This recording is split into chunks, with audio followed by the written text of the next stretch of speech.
2-3 రోజుల్లోనే దానికి కూడా పేపర్స్ తయారవుతున్నాయి. మూడో అంశం ఏమిటంటే, నన్ను 31వ తారీఖున రాత్రి 10:20కి తీసుకువెళ్ళిన తర్వాత 2:30కి నన్ను లాకప్ నుంచి బయటికి తీసుకొచ్చారు. ఎందుకు తీసుకొచ్చారు? బాత్రూమ్ కూడా దానిలోనే ఉంది, మంచినీళ్ళ బాటిల్ కూడా దానిలో ఇచ్చి ఎందుకు తీసుకొచ్చారు? ఫిజికల్గా హెరాస్ చేయాలని తీసుకొచ్చారు, హెరాస్ చేశారు. ఇది ప్రజాస్వామ్యంలో చాలా దుర్మార్గమైన చర్య. ఈ చర్యని అధికారంలో 5 సంవత్సరాల పాటు ఉన్నటువంటి రాజకీయ పార్టీ నాయకుడిగా 40% మొన్న జరిగిన ఎన్నికల్లో ఓట్ షేర్ ఉన్నటువంటి రాజకీయ పార్టీ నాయకుడిగా నాకే జరిగితే ఇంక చిన్న చిన్న నేరస్తుల్ని, నేరం మోపిన వారిని ఏం చేస్తున్నారో ఈ రాష్ట్రంలో మేము చూస్తున్నాం. బేడీలేసి నడిపించారు. నడిపించకూడదు. నన్ను లాకప్లో వేయచ్చు, తప్పలేదు, వేసుకోండి, ఉన్నా లాకప్లో.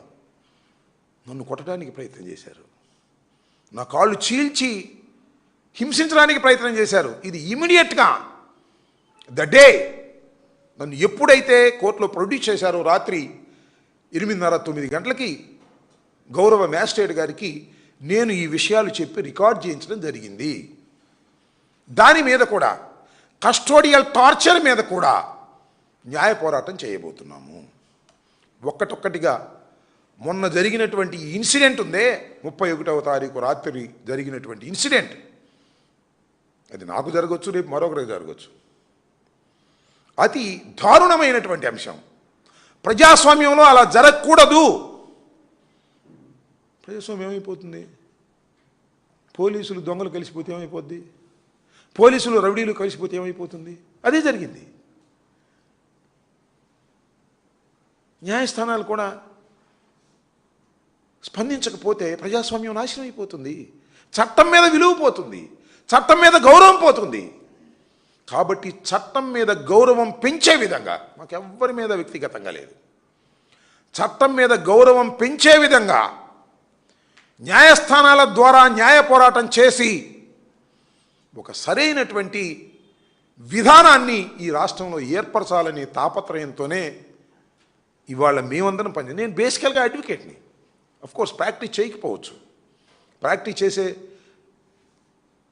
అవకాశం తీరిక రాలా నాకు. ఏదో మొదటి 3 సంవత్సరాలు మఫ్సల్ కోర్టు రేపల్లో ప్రాక్టీస్ చేశా. ఆ తర్వాత రాజకీయాల్లో ఓడిపోయినా గెలిచినా బిజీగా ఉండేటటువంటి వ్యక్తిని మీ అందరికీ తెలుసు. పార్టీని పర్సన్గా కొన్ని కేసులకు వెళ్ళా, ఇవాళ కూడా వెళ్ళి ఈ కోర్టు వేసుకున్నా అంటే వెళ్ళి రిప్రజెంటేషన్ ఇచ్చి వచ్చా. కోర్టుకు వెళ్ళేటప్పుడు పొలిటికల్ డ్రెస్లో వెళ్ళటం కన్నా ఒక న్యాయవాదిని కాబట్టి, న్యాయవాదిగా పనిచేశాను కాబట్టి, పూర్వ వాసన ఉంది కాబట్టి ఈ కోర్టు కుట్టించుకుని కోర్టు వేసుకుని వెళ్ళా. ఇంతకుముందు కూడా వెళ్ళా.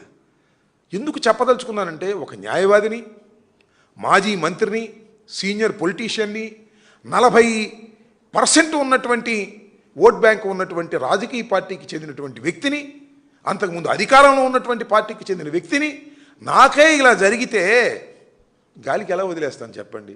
ధర్మమేనా ఇది? న్యాయ పోరాటం చేయవలసిందే కదా అనేటువంటి ఒక పట్టుదలతో న్యాయ పోరాటం చేయాలనే ఉద్దేశంతో ఈ కార్యక్రమాలన్నీ కూడా మా లీగల్ సెల్ సుధాకర్ రెడ్డి గారు, సుదర్శన్ రెడ్డి గారు వాళ్ళ యొక్క సహకారంతో ఈ న్యాయ పోరాటం చేసి జరిగినటువంటి విషయాలను సరిదిద్దే విధంగా పోలీసు వారిని అందరినీ కూడా సరిదిద్దే విధంగా ఒక మంచి జడ్జిమెంట్స్, ఆర్డర్స్ రావాలని తాపత్రయంతో నేను చేస్తున్నటువంటి ఈ కార్యక్రమానికి రాష్ట్ర ప్రజలు ఆశీర్వదించాలని కూడా ఈ సందర్భంగా నేను కోరుకుంటున్నాను. ఇది ఒక లీగల్ బ్యాటిల్, చట్టపరంగా జరుగుతున్నటువంటి అంశాల మీద. నేనేమి ఇల్లీగల్గా చేసే మనిషిని కాదు. చట్ట ప్రకారంగా వీటి మీద ఒక న్యాయబద్ధమైనటువంటి ఒక పోరాటాన్ని చేయటం కోసం ఇవాళ ప్రారంభించాం. ఇంకా సందర్భాలు వచ్చినప్పుడు కూడా వాటన్నిటినీ మీ ద్వారా రాష్ట్ర ప్రజానీకానికి, మీడియాకి, న్యాయ నిపుణులకి, న్యాయం మీద గౌరవం ఉన్న వారికి, రాష్ట్ర ప్రజానీకానికి తెలియపరిచేటటువంటి కార్యక్రమం చేస్తానని ఈ సందర్భంగా నేను చెప్పదలుచుకున్నాను. Thank you.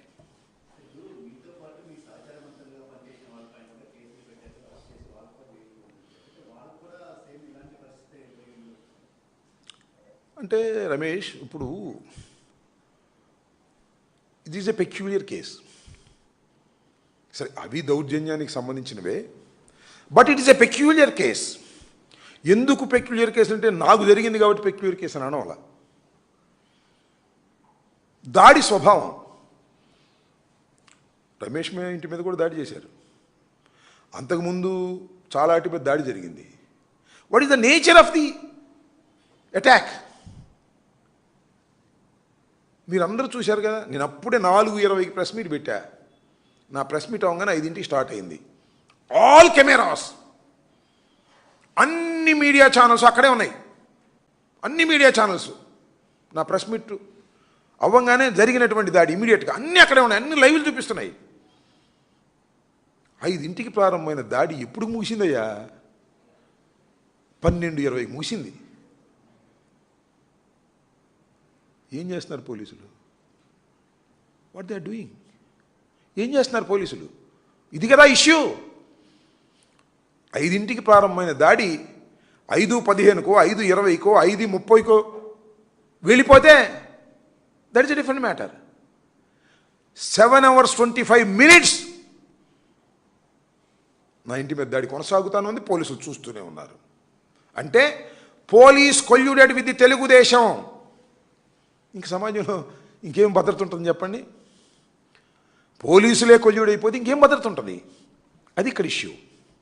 ఏదో టక్కన వచ్చి అటాక్ చేసి కొట్టి తన్ని పారిపోయారు అనుకో, that is a different matter. 7 hours నిలబడి కరాల నృత్యం చేశారే, ఇది తగునా? It is not the insult of the police. ఈ రాష్ట్రంలో పోలీస్ వ్యవస్థ లేదు అనిపించారా లేదా? అడవిలో ఉన్నావా? రాజధాని నడిబొట్టునున్నావా? తెలియాలి కదా. అందరూ ఉన్నారు, డిఎస్పీలు ఉన్నారు, సిఐలు ఉన్నారు. అందరూ ఏం చేశారు? నా ఇల్లు ధ్వంసం చేయడానికి సహకరించారు. How crime it is? కూడా చెప్తున్న సిఆర్పిసి ప్రకారం ఒక పోలీస్ ఆఫీసర్ ముందు కాగ్నిజబుల్ అఫెన్స్ జరుగుతుంటే అతను అడ్డుకోకపోయినా, అరెస్ట్ చేయకపోయినా ఆయన కూడా ముద్దాయే. అదే జరిగింది అక్కడ. All police officers are the accused in this case. అయితే పోలీసు పిలిచి పంపించారు. సింపుల్. ఈ రాష్ట్రంలో ఏం జరుగుతుంది? వైఎస్ఆర్ కాంగ్రెస్ పార్టీ వాళ్ళు చిన్న నేరం చేస్తే పెద్ద సెక్షన్లు వేసి రాజమండ్రి జైలుకో, నెల్లూరు జైలుకో, విజయవాడ జైలుకో, గుంటూరు జైలుకో పంపించి నెలల తరబడి అక్కడ ఎట్టు పెడతారు. తెలుగుదేశం వాళ్ళు పెద్ద పెద్ద నేరాలు చేశారనుకో, మత్తు మందులే స్వీకరించారనుకో, మత్తు మందులే గంజాయిలే సరఫరా చేశారనుకో, వాళ్ళకి మాత్రం పోలీస్ స్టేషన్కి మంత్రి గారు ఫోన్ చేస్తాడు, లోకేష్ గారు ఎవరో, బెయిలిచ్చి పంపించేస్తారు. సింపుల్. బెయిలిచ్చి పోలీస్ స్టేషన్ బెయిలిచ్చి పంపిస్తారు, కోర్టులో కూడా పోటీ చేయరు. చట్టాన్ని కాపాడటం కుదురుద్దా? ఇలా అయితే ఈ రాష్ట్రంలో చట్టం మీద గౌరవం ఉంటుందా? పోలీస్ అంటే భక్తి ఉంటుందా? భయం ఉంటుందా? ఏముండవు కదా. మంత్రి గారి చేత మర్డర్ చేసి మంత్రి గారి చేత చెప్పించుకుందామంటే అని తీసేస్తారు. సో సెటరైట్ కావాల్సిన అవసరం ఉన్నది. ఈ ఆంధ్రప్రదేశ్లో లా అండ్ ఆర్డర్ సెటరైట్ కావాలి, పోలీస్ వ్యవస్థ సెటరైట్ కావాలి. కావాలంటే పొలిటికల్ వ్యవస్థ ఫెయిల్ అయింది.